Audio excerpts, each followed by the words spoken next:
Brian Anthony Courtney Lewis is an inspirational leader and the president of the Trinidad and Tobago Olympic Committee. Brian takes sport, social impact, and business to the next level in his homeland and internationally. And I had the pleasure of going to Trinidad and Tobago to work with him, his team, and their athletes last year.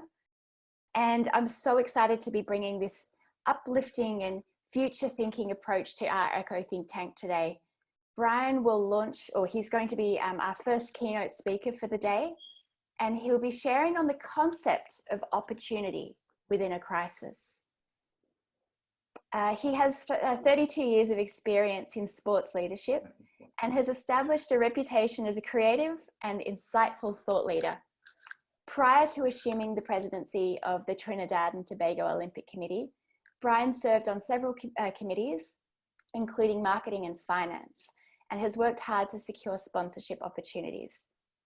He's a strong advocate for diversity and gender equality and was part of launching the Future is Female program, which champions and advocates for gender equality at all levels of Olympic and Commonwealth sport in Trinidad and Tobago. He's conceptualized impactful initiatives such as Replace Guns with Medals, which is to reduce gun violence in Trinidad and Tobago, and has established the Trinidad and Tobago Olympic Team Athlete Welfare and Preparation Fund. Brian, good evening. Good morning in Australia. Thank you. And good evening here in Trinidad and Tobago, and I think on this side of the world, USA, etc. So it's an absolute pleasure to be invited to give the keynote. You know, after hearing that introduction, I was almost tempted to look around to see who's this Brian Anthony Courtney Lewis. But thanks a lot for that. So thank you. So I'm going to hand the floor over to you for the next 20 minutes. Wow, and okay. I'll see you at the end. 15 to 20 minutes, okay. as you like. Okay, good, no problem. Thanks. See you soon. Okay, so first off, let me extend condolences and best wishes to everyone who may be listening and would have been impacted by COVID-19. We all know that all over the world, you know, that many have died because of the COVID-19 disease, which is caused by the coronavirus. So again, let's acknowledge those who are going through significant moments of grief. We also know that this COVID-19 pandemic has led the world into uncharted waters. It is unprecedented. There is no blueprint. And what we are discovering is that all the experts and everyone who feel they know, they are struggling to find answers that will allow us to have some certainty and predictability. And it has upended societies. It doesn't matter whether you come from a small island state, whether you come from the big countries, developed, not developed, first world, whatever. We are all equal. This virus has devastated economies, devastated societies, and upended life as we know it. So the real question is, how do we cope? How do we survive? And how do we then, having survived, how do we thrive? When we look at and talk about crisis, you know, there is a myth that has been used. I think it was first articulated in 1959 by the great John F. Kennedy, when he said the Chinese word for crisis is made up of two characters: danger and opportunity. But why I said that that's a myth, and it is important in shaping a framework and a context for some of the sharings we will have and I will have with you, is that Ouija is the Chinese word for crisis, W-E-I-J-I. And in fact, the characters, one is crisis, but one signifies an incipient moment, a turning point. And I want you to remember that, a turning point. The word crisis was Latinized, a noun Latinized in Greek, saying crisis. It means turning point in a disease. And that's so instructive because to cope, survive, and thrive through COVID-19, I don't believe we can approach it simply from a crisis is an opportunity. There is no given. What is the reality? The reality is that because, keep in your mind, a turning point, an incipient moment, what it does is that it gives you the framework that, yes, you can turn the challenges and the crisis to an opportunity. But if you don't, and if we all don't do something, it could be an opportunity lost. So it's not just to simply say, it's an opportunity and we flick a switch and we will be able to overcome and create opportunity. No, if we don't approach this situation, COVID-19, in a different way, with some changes, it will be an opportunity lost. What then is a fundamental thing that we have to change? Peter Drucker said, if you don't change culture, the best strategy will never work. It will fail. Culture. What COVID-19 has exposed is that just in a couple of months, how long? 2 months, January, February, March, 2 to 3 months. If you go back to November 2019 and you picture the world, your various countries, your societies, your communities, yourself, how we all acted, what we treasured most, maybe materialism, you know, we on the go all the time. You don't have time to take time for yourself, spend quality time with your family because we all were on this hamster wheel. We didn't seem to have a care about the environment. We didn't seem to have a care about each other. Everybody was chasing the almighty dollar. The almighty dollar. Then came COVID. And we all know the history of COVID from when it started allegedly to what has happened in the last couple of months. And what has it done? It has stopped sports. It has brought businesses to their knees.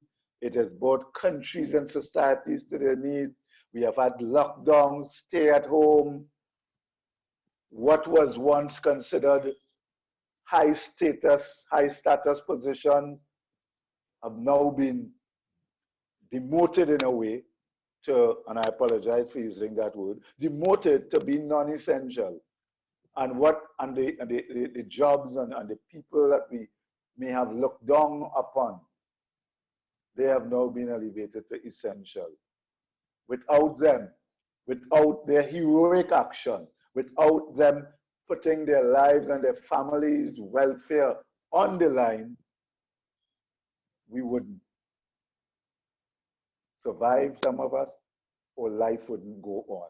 We are now totally dependent on these frontline workers. But what it has also done, it has forced us to take time. We have had to stay home. We have had to spend time with our families.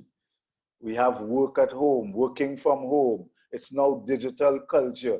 Things that were on the drawing board and were just talked about with no action have now been catapulted into we need to do it now.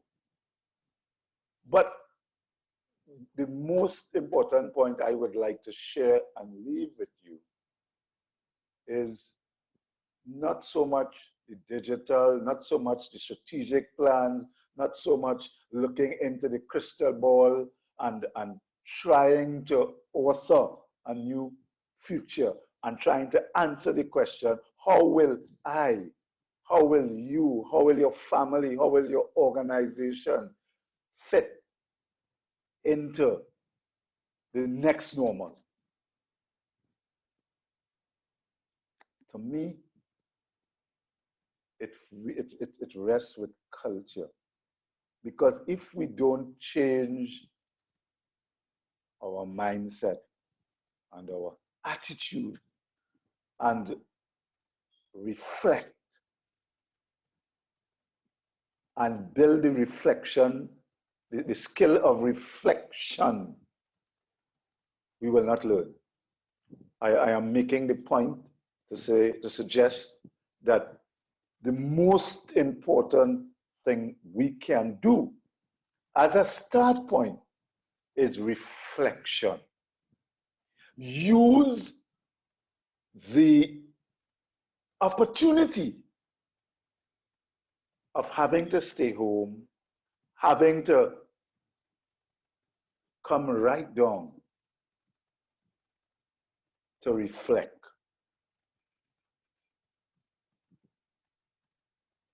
Spend time thinking. Focus on not just being a human being, but being human. Because it can be argued, while we were all on this hamster wheel and going 150 miles an hour, we had lost what it meant to be human. So you look at what has happened in the last couple of months, whether it is to the environment, animals and Mother Nature is now coming out with no planes flying up and down helter-skelter. In many countries, the air quality, the skies are blue again. What we must do is not lose the opportunity to reflect. When we grasp that opportunity to reflect, we will then, I put to you all, start to change our mindset and our culture so that we can grasp the opportunities post-COVID. What each of us will know what we need to reflect on. It is not for me to tell any one of you what to reflect on. Reflection and thinking about your life, how you operated, how you conducted your business, what business you will now be in if you run a business. How do we, as I said, cope, survive, and then thrive? That's important. Seize the opportunity to become friends with yourself again. Seize the opportunity away from the chatter and the noise to reflect on yourself Because if we don't use this opportunity to reflect, to change our mindset and our attitude, and how we look at the world, how we look at each other, we will lose the opportunity. And what will simply happen is, as soon as they get a vaccine, whatever they're going to get will allow us to go back to what we think is normal, we will fall back into the same way of behaving, the same way of thinking, the same way of interacting. Ask yourself this question.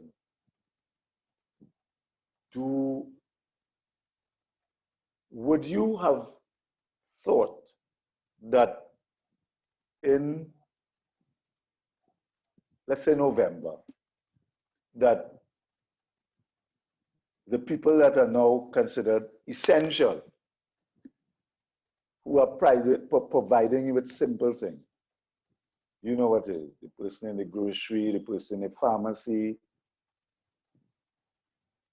would you have looked at them as being essential and important? Or would you have looked at them as just someone there to serve you, to be at your beck and call? You may have talked down to them, you may have condescended to them. But here it is now. We are dependent on these essentials. How many of you have, during this time, forged a better relationship with your family, your community? When crunch time came, what we discovered is the importance of self-responsibility. So we were all charged with the responsibility to do certain things. Stay at home, wash your hands, basic things. And that's the interesting thing to reflect on. A lot of the measures that have been put in place aren't rocket science. Simple things like washing your hands, not touching your face, maintaining social distance, stay at home if you're sick. We needed, imagine that, we, the world, we human beings, needed a virus that we can't see to bring us back to the simplicity of being a human being and being human. So I'm saying that having reflected, because it is by reflection we learn and we could grow and improve and evolve. I'm saying that having done that, we can then figure out our place in the world, right? So just before I came on this, a friend called, and I'm using an example. He reached out because he needed someone to talk to. And in that conversation, we were making the point how important it is to reach out and ask for help. How important community and each other, and how important we are to each other. Because it's no gainsaying. Mental health is a major issue in this COVID-19 pandemic. It makes absolutely no sense being macho. In our own unique way and different ways, every one of us hurting in some way. Fear, we're afraid, It's uncertain. And I'm seeing Vicky Saunders, so does that mean that my time is up? It does, I'm sorry. No, well, that's all right. It means that, you know, there's a saying, when you're having fun, time flies. So I'm going to take the cue. So let me conclude. Thank So you. in conclusion, reflect and learn. If you don't change the culture, the best strategy would fail. So if we don't do that, we can plan all we want. I'm saying that we would not be able to seize the opportunity, and the COVID-19 pandemic would be an opportunity. Thank you so much, Brian. And that's absolute, that resonates so strongly, because I think it ties into what Catherine was saying before, is we can't control all that stuff. We can't control really anything except for ourselves and what's going on in there. And it's something that we don't usually take the time to even consider. So this is a personal opportunity amidst everything that's going on out there. Yep, very much so.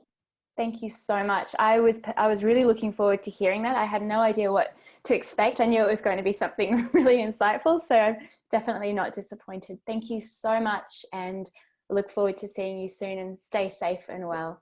Thank you very much for the opportunity. It has been a pleasure sharing. Thank you, Brian. Okay. See you soon. Yep.